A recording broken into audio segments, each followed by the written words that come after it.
Story 1. I, 25 female, was the glass child in my family. Youngest of 5, I'm the only one without severe health or mental issues, so I fell through the cracks. I spent almost all my time alone in my room, reading or playing video games. I generally didn't mind this. I want to make it clear here that I don't resent my parents or siblings. They did not parentify me or make me my siblings' caretakers. My things were never taken for the siblings' benefit. I was invisible because I didn't need them like the other 4 did. When I was 9, I made friends with 2 girls who were also in similar situations as mine, and we were, and still are, our little found family. I went to college with just those 2, and I graduated with just those 2. I moved to a new state with just those 2. My family was busy, and that was fine. I didn't mind because that's just how life is when you have 4 sick siblings. Fast forward to last year, Mom calls me 3 days before Thanksgiving, which is super unusual because we don't talk. The last time we spoke was when she was telling me the time and place of her sister's funeral. We texted small talk occasionally. Our relationship is incredibly surface level. Honestly, that's an improvement from my high school years when we had no relationship. Mom asks what time to expect me for Thanksgiving. I had no idea they were planning Thanksgiving this year. She never mentioned it before this. There are only 3 times in my entire life my family tried to do Thanksgiving or Christmas, and it just didn't work for a lot of reasons. I already had plans. Also, if she wanted me to come for Thanksgiving, I would have needed to book a plane ticket months ago. Giving me 3 days' notice is not okay by me.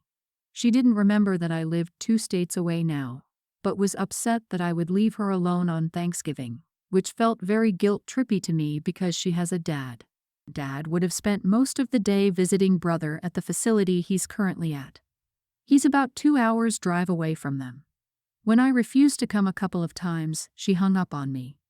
After about 30 minutes of scrolling back to check our messages and making sure I hadn't missed something I hadn't, I sent her a text to let her know I had a skiing trip booked for Christmas this year, but I'd love to catch up with her and Dad after the new year. Shortly after, I received a text message from Dad telling me that if I didn't come home for Christmas, he would stop paying for my college. I reminded him I graduated 3 years ago, and that if he was still paying for someone's school, he should look into that because he'd been scammed. Honestly, I was pretty angry about the guilt trip and the threat, so I just put my phone on mute and ignored it. Mom called a couple more times but stopped. She didn't text me on Thanksgiving or Christmas or respond to me texting her. Now I haven't spoke to my parents since, and my 2 besties are telling me I'm being a jerk, and that they would both be super happy if their parents tried to reach out to them. Am I the idiot? Because I don't care that they try to reach out. Their silence now kind of feels like they're having a tantrum. By the way, Grandma paid for my college. I thought maybe he could have been twisted around thinking the money I got from his mom actually came from him, but even that feels like a stretch. I reminded him I graduated 3 years ago, and that if he was still paying for someone's school, he should look into that because he's been scammed. Elmao, I'm sorry, but I laughed out loud at that. What terrible people. You are not the idiot. Your father is so out of touch that he forgot you graduated over 3 years ago. Your mother forgot you lived 2 states away, and I bet you haven't been there for Thanksgiving or Christmas for years. Their demands are unreasonable. And why are they suddenly worried about not seeing you for special occasions? They're probably starting to worry about who is going to take care of them when they get older and sick themselves. Gotta have a plan B, kid, if you know what I mean. I sympathize that the parents had their hands full with 4 sick children. But come on, how hard is it to give time to Op? This breaks my heart for Op. Op, you go live your life to its fullest. You only get one. Your parents are not your problem. Also, I'd be suspicious if I were you. That brother in the residential facility probably needs a guardian assigned for when your parents are gone. Make sure they know you are not the person for the job. I'm in a bind. Early in the month, I found out I'm in the running for a promotion since someone is retiring next month. Last Friday, it was confirmed if I wanted the position, it was mine. It comes with a sizable raise and a bonus. I agreed and told my wife the good news on Valentine's Day. My wife said, "Congratulations," and here is where stuff went downhill very fast. She asked if I would get a raise and stuff, and I said yeah. This is where she asked, "So I can stop working now?" I thought she was joking, so I said no. Instant tone shift, and dummy said, "Wait, you weren't joking." This is where she accused me of always playing around. I apologized and explained I love her, but I have no desire to be the sole earner in our marriage. If you want to reduce hours or take on a less stressful role or job, that's a conversation we can have. But I will not entertain the possibility of being the sole earner in our marriage. My wife was upset and asked why it was such a big deal since my new position's income would be more than what we're currently making together.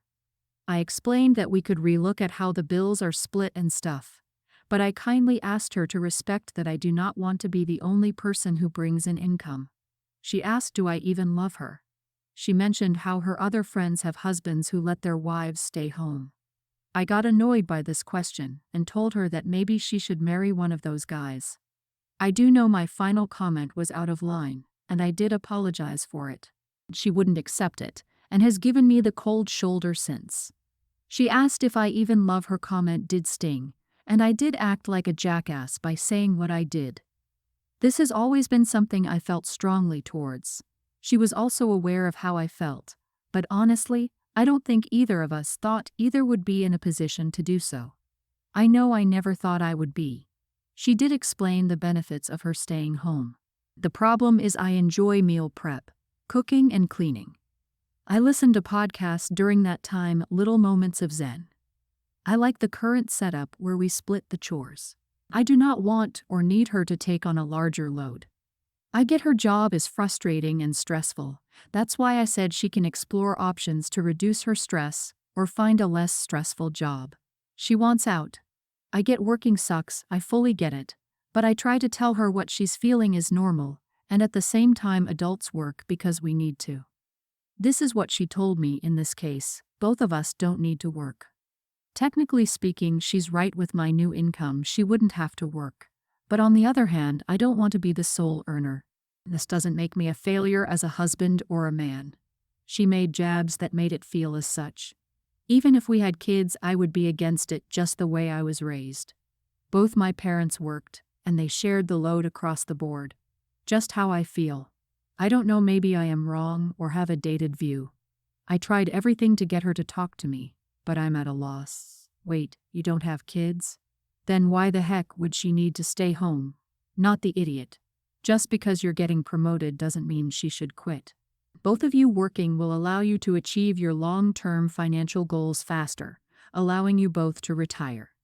Anyone who uses "don't you love me" or any of that BS, well, that's classic manipulation tactics. Good luck, brother. I wouldn't be surprised if Op's wife suddenly and mysteriously got fired or let go so she can use that excuse to stay home. Those wives probably have personal trainers to keep them busy. Op, you deserve better, because one day she will hold this over your head when things aren't going well. Don't have kids with her. She's lazy, wants you to support her. Freeload a wife. Good grief, you can save your raise and retire early. You guys need a long-term financial plan. She can't just dip out of the workforce. Look at how much you can make year over year by just investing your extra money. Also, you didn't say anything mean. Marriage is a partnership. She's not partnering. She's making a half out of not getting her way. I 47 female, my husband 51, has a daughter from a previous marriage who's 19. My husband and I also have 2 kids together who are both toddlers. My stepdaughter has never liked me. My husband told me not to worry about it and told me that she was mad at him and not me. I met her soon after her parents' divorce, and I figure it had to do with that and her age. She was 15 when we met, and that she would grow out of it. However, it's been 4 years and she still avoids me and is always angry when we're together. Both times that I was pregnant, my stepdaughter congratulated us, but was completely uninvolved beyond that. She didn't come to the baby shower for my first child and didn't come to visit in the hospital either time.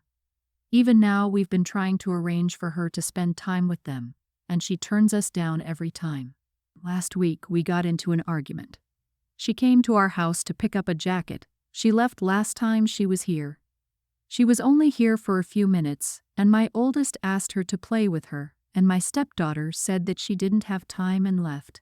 I called her later and told her that she was out of line and could have been nicer about it, and she told me word for word that it isn't her job to coddle them.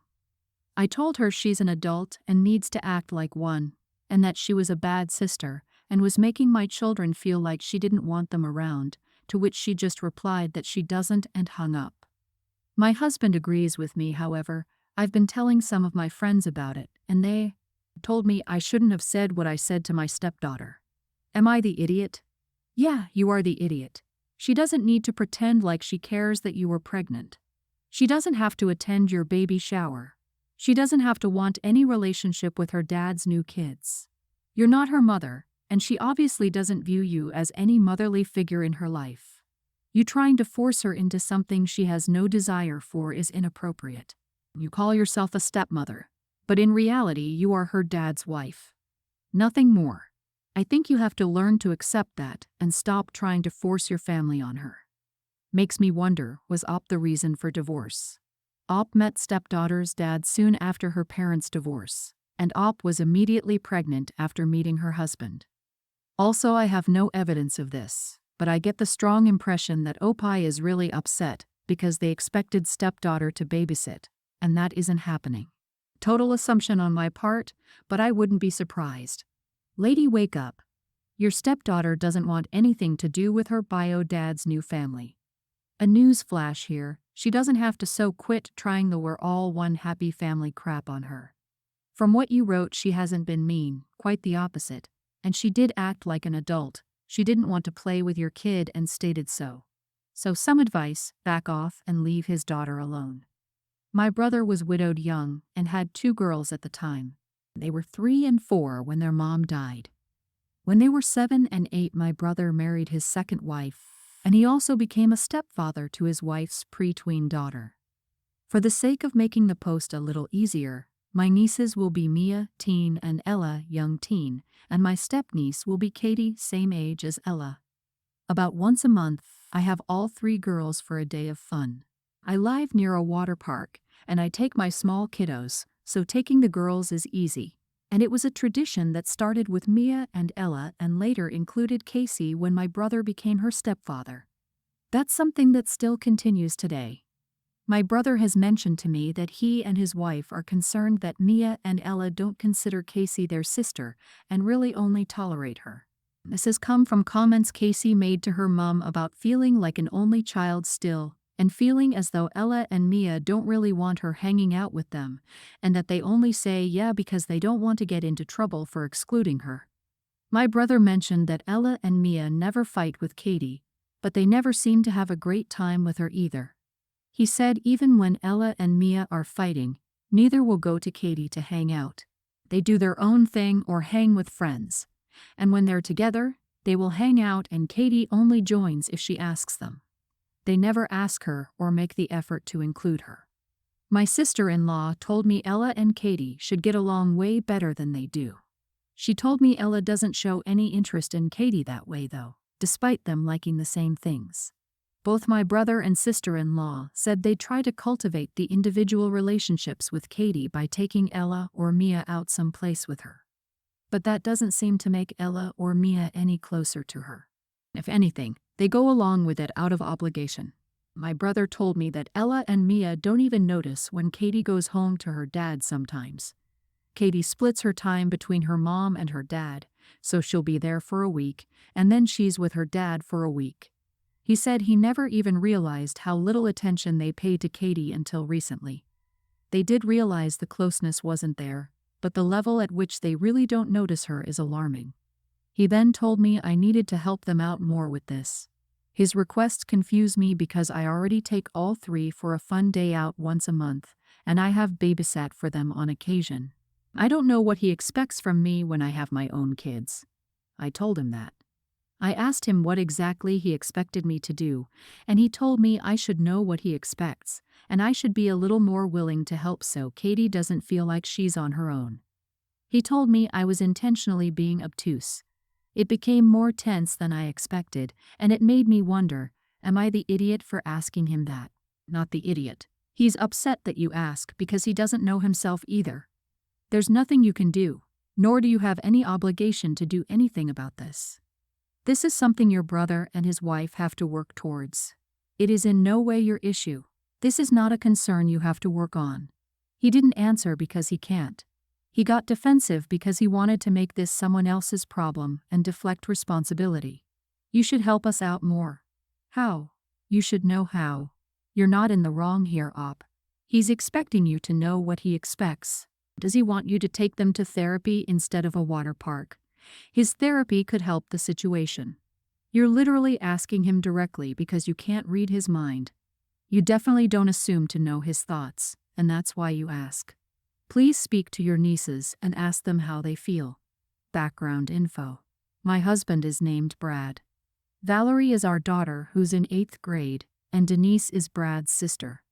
Valerie's school hosts a New York trip for graduating 8th grade. It's in late June, but the deadline to register for the trip and pay the fee is in 2 weeks. The problem is, the date conflicts with the out-of-state trip we take every 2 years to visit husband, sister, Denise, and parents. Brad's argument is that Valerie's at an age where her friendships now will most likely fade by the time she's an adult, and Denise and her grandparents are family, so she'll regret it and realize what he's insisting on now is the right choice. The thing is that Valerie isn't particularly close with Denise or her grandparents on Brad's side, and she's told me that she doesn't want to visit her family on Brad's side if it means missing her graduation trip this year, and it won't be the same as if she went to New York as an adult. I argued my side with Brad, and that Valerie will simply resent the trip to Brad's family if it means missing her graduation trip, as well as that we're all in good health and can reasonably expect that everyone will still be here when we visit again in 2 years.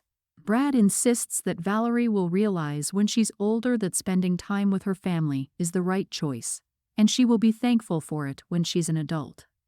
Brad and I are still on opposing sides, and I've told him that I will sign off on Valerie's graduation trip and pay the fee out of my savings regardless of what he says. Am I in the wrong for putting my foot down and making sure our daughter gets to go on this trip against Brad's wishes? Valerie has already missed so many experiences and didn't even get a 5th grade graduation because of a global issue. She's worked so hard this year to improve her grades to be allowed on this trip, and I feel we need to make up for those lost events as much as possible. Not the idiot, Valerie deserves to go on this trip. It's a once-in-a-lifetime experience that she's going to treasure forever. Your in-laws aren't going anywhere, and your daughter barely has a bond with them due to the distance. Plus, this is a semi-annual trip, and like you said, she'll see them again in 2 years when you guys go again. I was in band in high school, and every 2 years there was a big trip. It alternated between Disney and a cruise to Bermuda. My parents didn't let me go to either one as punishment for some stupid stuff. I had a Facebook account without their permission, and that's why I wasn't allowed on one of the trips. I resent the heck out of it. I missed out on incredible memories with my friends. It's essential that your daughter makes memories and builds confidence going out into the world. Send her to New York. Thanks for listening.